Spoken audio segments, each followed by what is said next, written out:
Hello, namaskar, good afternoon, a late good afternoon. It's 6:01 p.m. now. It's Sunday, March the 3rd. It's the afternoon of Sunday, and I'm going to talk about sin. Because when I'm in my social life, when I'm in the outside, the exterior world, I find myself sometimes being measured, sin being used as a measuring rod for your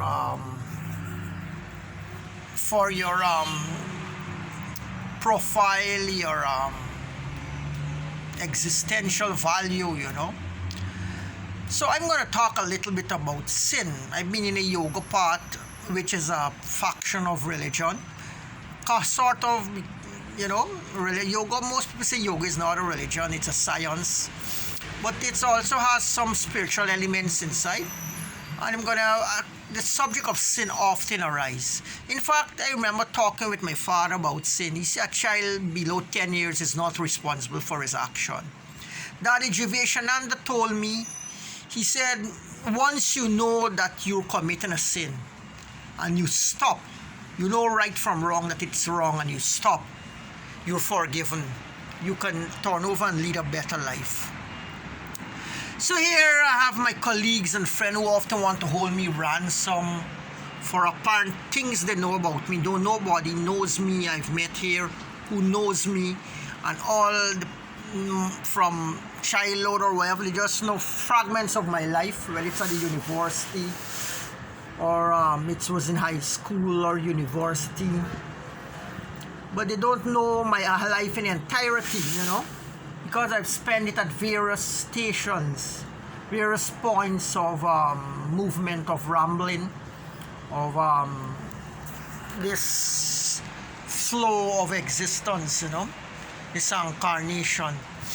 But what my guru said, Ananda Murti, he said, if you think I'm a sinner, I am a sinner.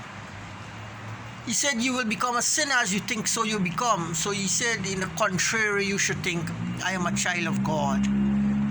I am pure, I'm like Brahma, I'm like God, I'm the exact. God made man in his own image, so how can you be sinful? The consciousness, the Atman, becomes dirty sometimes, It becomes polluted, but you have to clean it by meditation, by chanting, But some people, their karmas are very intense and they develop what is known as samskaras. It means that their inborn nature is so intense. It takes some time to clean it off, to work it out.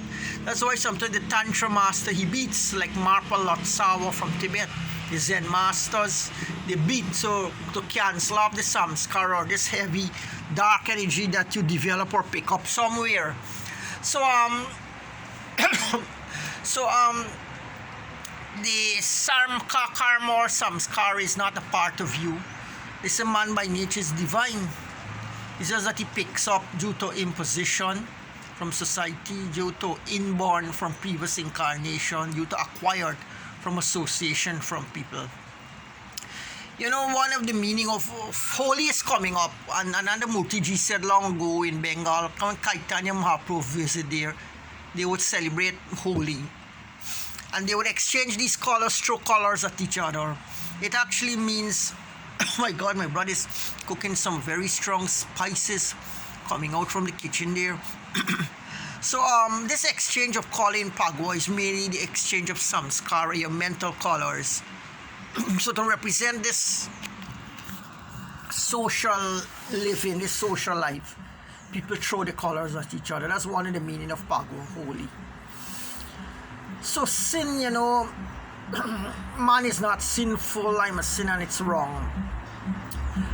But Ananda Murtiji said some people, they commit sin and it can be cancelled by karma yoga. In time, the mind will rebalance itself. But he says some people, they create so great sin that they have to dedicate their life to some high cause service.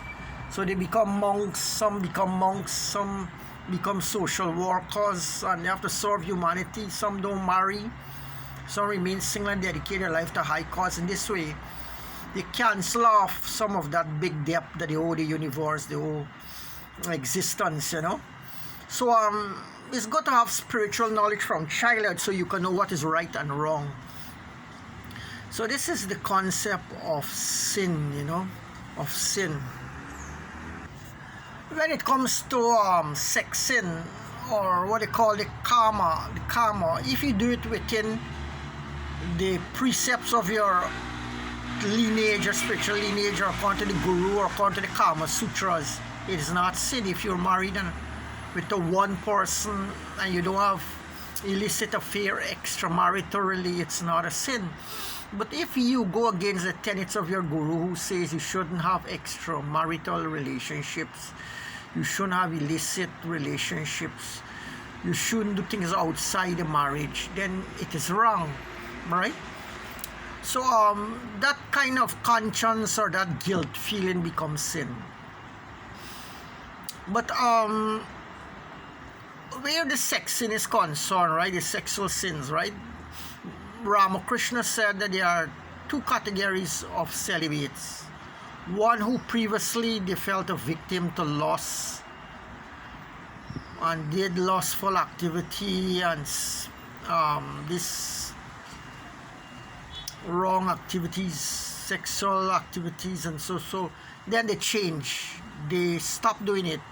So that's a class by itself. And some of them who are born from birth maintain this purity, pure chastity from birth. So it's nothing whether that, though they say the one who maintain it from birth has more radiance, more power, more shakti, more soul force, and so on. The one who recovers, he also will develop into a mighty potent force in time. The minimum is usually 12 years, but a habit takes 8 years to form. They say habit is a hard thing to get rid of. You take off the H, you got a bit. You take off the A, you got a bit. You got a bit. You take off the B, you still got it.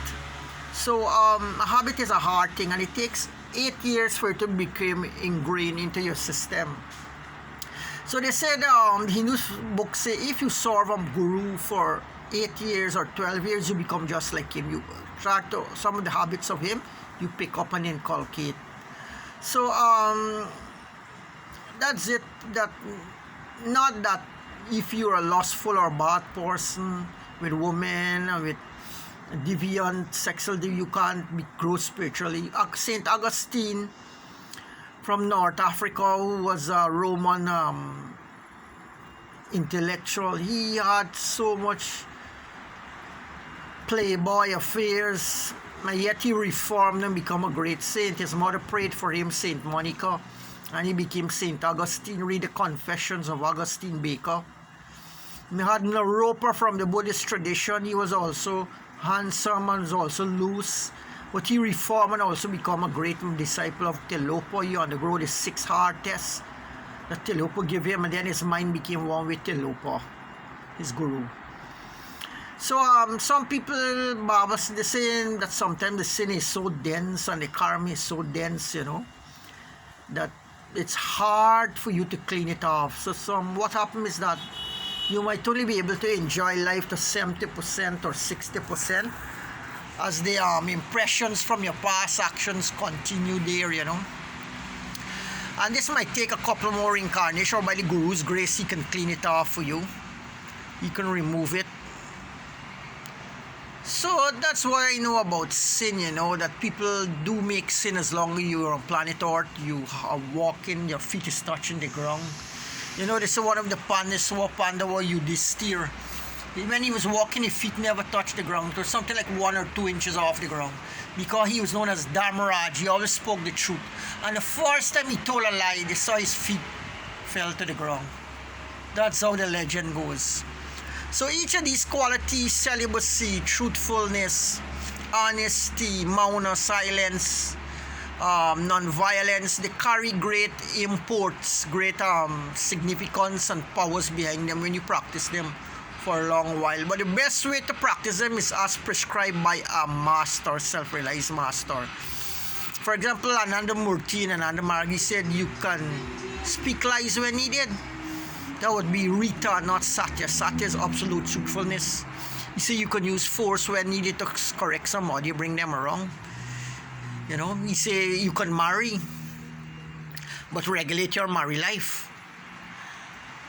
He said that's how it is for his Tantra that he gave, that he holds the key to liberation. So it's not a matter of sin or no sin, it's grace, Guru's grace, God's grace. So that's one alternative to neutralizing sins, getting the grace of God or the grace of Guru. So as we embark upon life, we don't know what this mysterious existence would bring, would give us in the form of experience. And there's a story with a devotee who became a devotee of Lord Shiva, and he was always doing Shiva meditation and singing bhajans to Shiva. So one day he was sleeping in the bed, he was sleeping. Then he heard some celestial music and feel some light air all around him, a pleasant sensation. When he opened his eyes, he saw Lord Shiva right at his footside, standing at the bed.